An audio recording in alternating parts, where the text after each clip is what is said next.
प्यारे विद्यार्थियों, छात्र छात्राओं, आज हम विश्व इतिहास की महत्वपूर्ण प्रश्नों और उसके उत्तरों की चर्चा करेंगे जो आने वाले असिस्टेंट प्रोफेसर उत्तर प्रदेश के लिए महत्वपूर्ण है। साथ ही साथ अन्य किसी राज्य के असिस्टेंट प्रोफेसर जहाँ पर विश्व इतिहास के क्वेश्चन आते हैं वहाँ के लिए ये काफ़ी प्रश्न और उसके उत्तर लाभदायक रहेंगे। तो आते हैं, हम क्वेश्चन की चर्चा करते हैं। सर्वप्रथम, सप्तवर्षीय युद्ध किस देश के मध्य प्रारंभ हुआ था? फ्रांस और इंग्लैंड के मध्य हुआ था कि प्रसा और जर्मनी के मध्य हुआ था कि फ्रांस और प्रसा के बीच हुआ था कि फ्रांस और कनाडा के बीच हुआ था? तो इसका सही आंसर सप्तवर्षीय युद्ध दो देशों के बीच में फ्रांस और इंग्लैंड के मध्य होता है। फ्रांस और इंग्लैंड के मध्य सप्तवर्षीय युद्ध का प्रारंभ माना जाता है। दूसरा क्वेश्चन है, इंग्लैंड की शानदार क्रांति कब हुई थी? तो इंग्लैंड की शानदार क्रांति 1688 ईस्वी को मानी जाती है। इसे रक्त विहीन क्रांति कहा जाता है क्योंकि इसमें राजा का बदलाव हो जाता है, लेकिन इसमें किसी की सत्ता परिवर्तन हो जाता है, लेकिन किसी राजा का मृत्यु नहीं होती है, किसी सैनिक की खून नहीं बहता है और चार्ल्स विलियम की जगह जेम्स प्रथम वहाँ का इंग्लैंड का राजा बन जाता है। इसीलिए उसको इंग्लैंड में इसे शानदार क्रांति कहा जाता है, या इसी को ब्लड रेवोल्यूशन भी कहा जाता है। रक्त विहीन क्रांति के नाम से भी इसे जाना जाता है। तो ये 1688 ईस्वी में हुआ था। महत्वपूर्ण क्वेश्चन है, इंग्लैंड की शानदार क्रांति या इंग्लैंड की रक्त विहीन क्रांति या ब्लड रेवोल्यूशन क्रांति कब हुआ था? तो 1688 ईस्वी में हुआ था। अगला क्वेश्चन, लुई 16वां लुई 14वां राजा थे, जर्मनी के थे कि फ्रांस के थे कि ब्रिटेन के थे कि स्वीडन के थे? तो साधारण सा क्वेश्चन है, लुई 16वां हो चाहे लुई 14वां, फ्रांस के समय हुआ था। जब 1789 की क्रांति हुई थी तब राजा लुई 16वां था और रानी एंतोइनेट थी, और इसी के क्रांति में समानता, स्वतंत्रता, भाई बंधुत्व के लिए आवाज़ उठाई गई थी, यानी कि फंडामेंटल राइट की आवाज़ उठाई गई थी। और बाद में राजा रानी को अपदस्थ करके फांसी तक दे दी जाती है, और वहीं से धीरे धीरे राजतंत्र समाप्त होता है और प्रजातंत्र की स्थापना होती है फ्रांस में, और फिर धीरे धीरे अन्य देशों में लोग प्रजातंत्र अपनाने लगते हैं। तो एक हिसाब से स्वतंत्रता, समानता, ये तीन शब्द, भाई बंधुत्व, तीन शब्द जो निकले वो फ्रांस की क्रांति से ही निकले थे। और जब उस समय राजा लुई 16वां था और रानी एंतोइनेट थी, तो फ्रांस की क्रांति केवल फ्रांस के लिए नहीं लेकिन पूरी दुनिया के लिए महत्वपूर्ण है, क्योंकि वहीं से प्रजातंत्र, डेमोक्रेसी डेवलपमेंट हुआ। सब जगह हर देश में राजतंत्र के खिलाफ आवाज़ उठाई जाने लगी और डेमोक्रेसी की शुरुआत धीरे धीरे अन्य देशों में भी होने लगी। इसलिए फ्रांस की क्रांति का अन्य देशों पर गहरा प्रभाव पड़ा। तो इसलिए फ्रांस की क्रांति 1789 एक महत्वपूर्ण घटना मानी जाती है, न केवल फ्रांस के लिए बल्कि पूरे विश्व के लिए महत्वपूर्ण थी। अगला क्वेश्चन आते हैं, जेम्स प्रथम राजा था फ्रांस का कि जर्मनी का कि इंग्लैंड का? तो जेम्स प्रथम राजा था इंग्लैंड का था। जेम्स प्रथम इंग्लैंड का राजा था।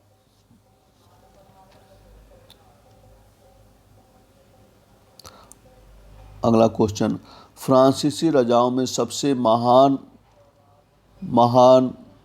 किस शासक को माना जाता है? लुई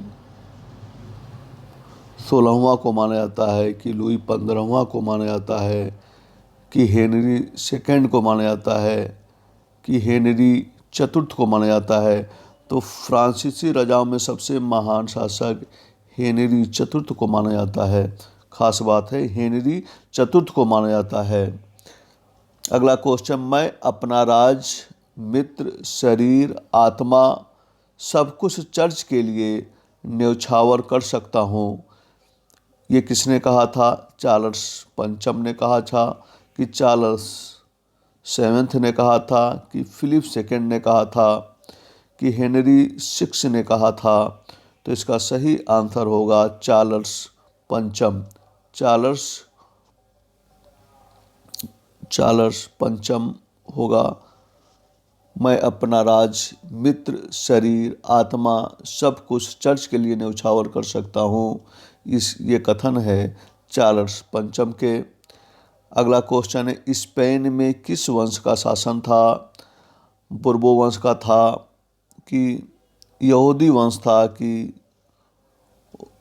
रोमो वंश था, कि हैब्सबर्ग वंश था? तो स्पेन में हैब्सबर्ग वंश का शासन था। काफ़ी महत्वपूर्ण क्वेश्चन है, स्पेन में किस वंश का शासन था? तो हैब्सबर्ग का शासन था।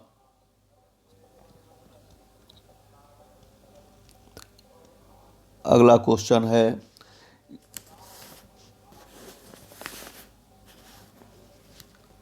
स्पेन और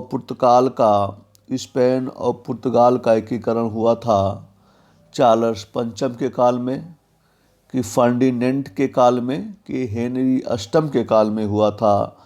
तो स्पेन और पुर्तगाल का एकीकरण हुआ था फिलिप सेकंड के काल में हुआ था।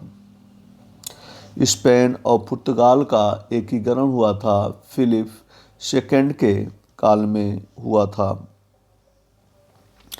ऑक्सबर्ग की संधि,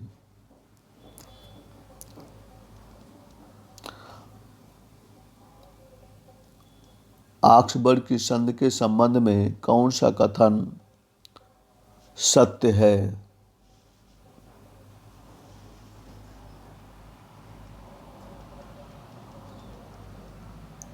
लूथर संप्रदाय को मान्यता प्राप्त हो गई थी, कि कैल्विनवादियों को मान्यता प्राप्त हो गई थी, कि कैथोलिकों पर भयंकर प्रतिबंध लग गया था, कि लूथर संप्रदाय को मान्यता समाप्त कर दी गई थी? तो ऑक्सबर्ग की संधि के संबंध में कौन सा कथन सत्य माना जाता है? तो लूथर संप्रदाय को मान्यता प्राप्त हो गई थी। लूथर ऑक्सबर्ग की संधि के द्वारा। तो इसका सही आंसर होगा लूथर संप्रदाय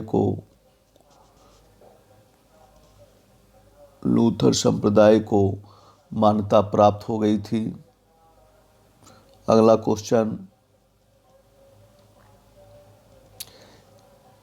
30वां क्वेश्चन है, स्पेन के किस शासक की तुलना मुगल बादशाह औरंगजेब से की जा सकती है? स्पेन के किस शासक की तुलना मुगल बादशाह औरंगजेब से की जा सकती है?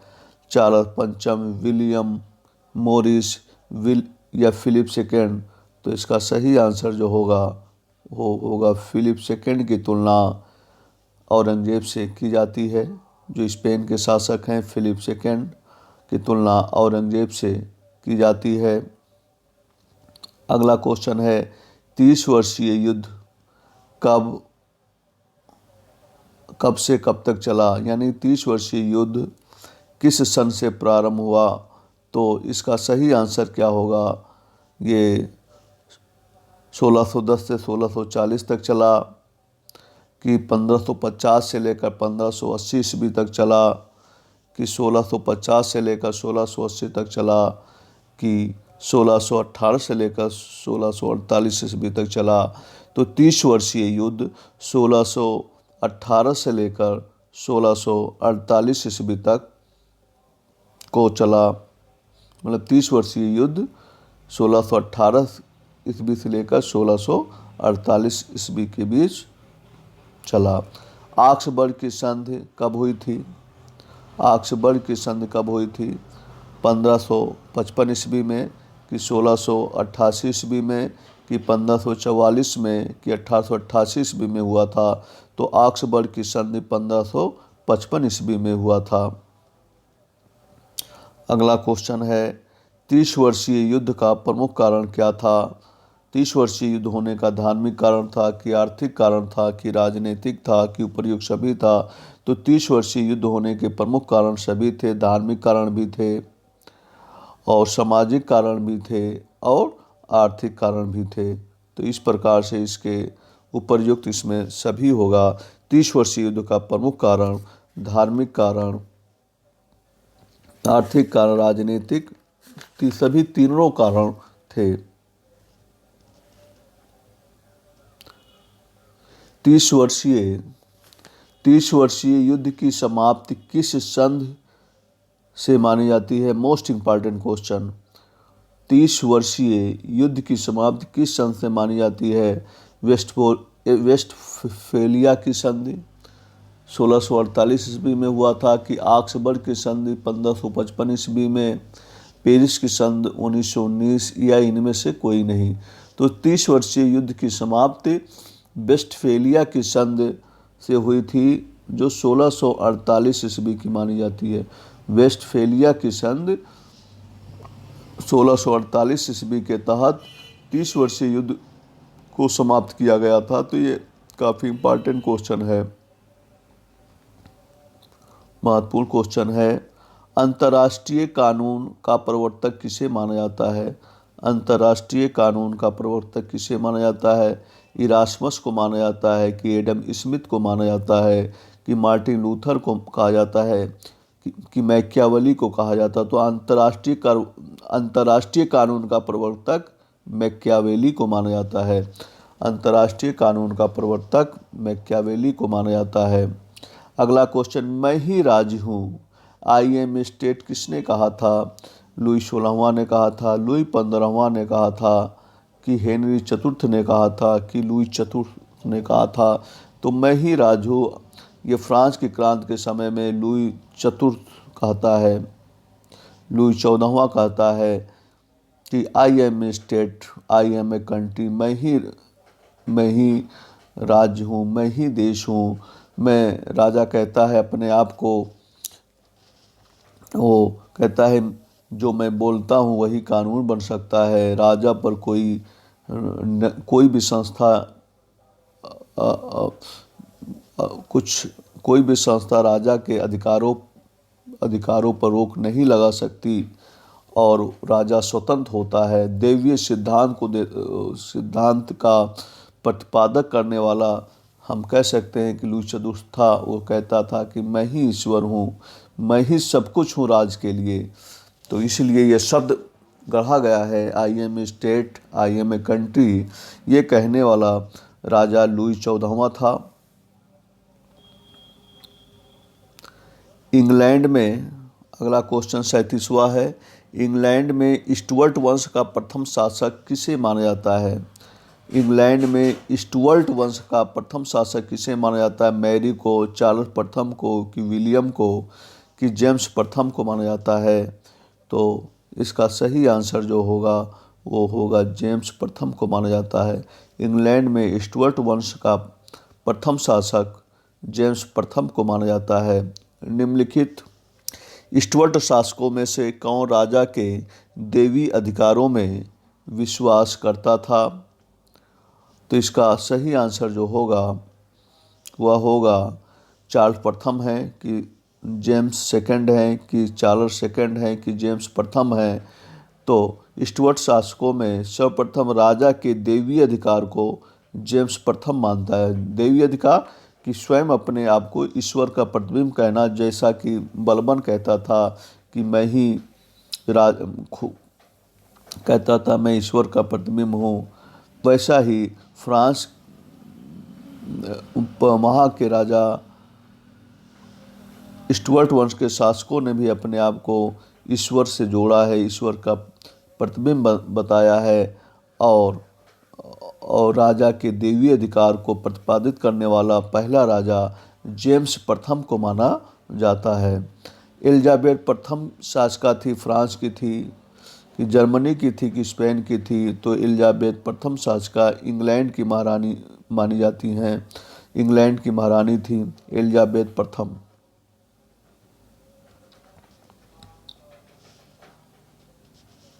अगला क्वेश्चन है 40वां क्वेश्चन, महत्वपूर्ण क्वेश्चन है। न्याय में कानून को मुखर होना चाहिए, यह कथन किसका है? महत्वपूर्ण क्वेश्चन है ये फ्रेडरिक सेकंड का है कि मैरी का है कि हेनरी चतुर्थ का है कि जोसेफ सेकंड का है? तो न्याय में कानून मुखर होना चाहिए, ये बात कहते हैं जोसेफ सेकंड।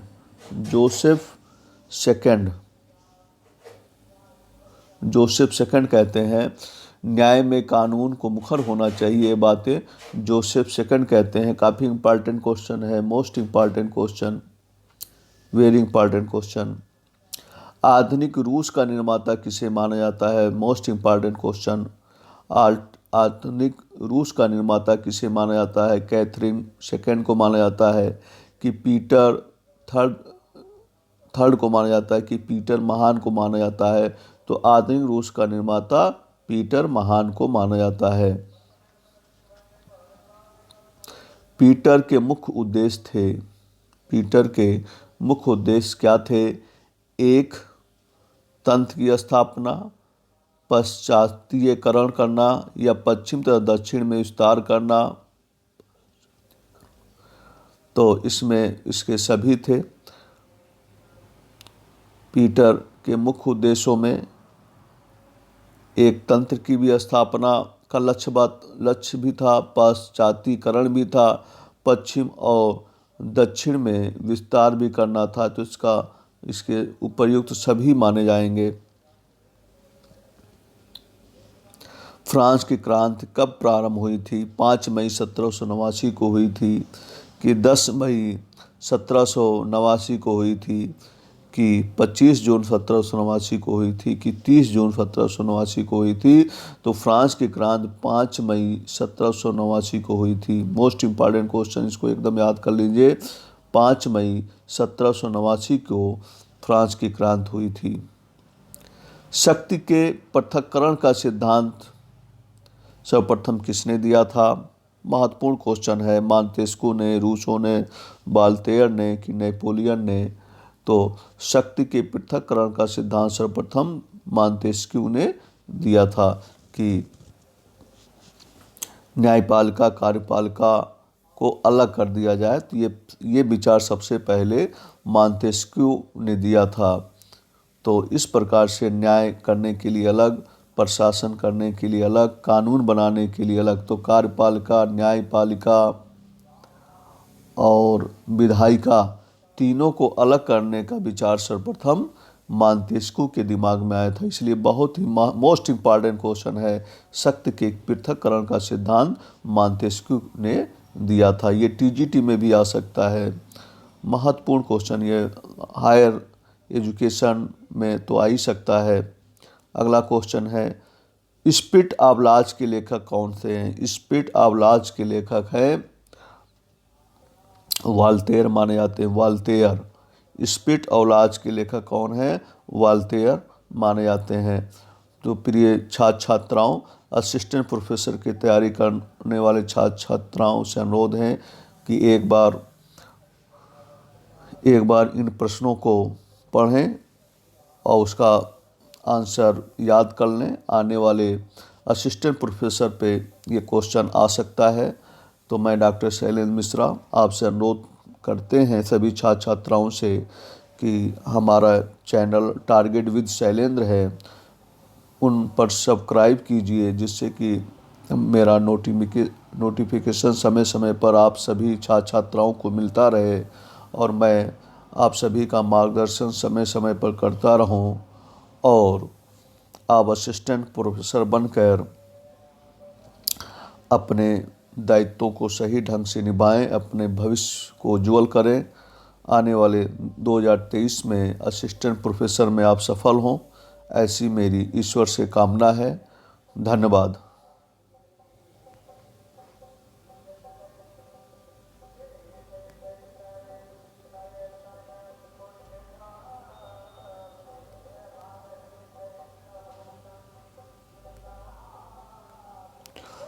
प्यारे विद्यार्थियों, तो आप सब्सक्राइब करें, लाइक करें।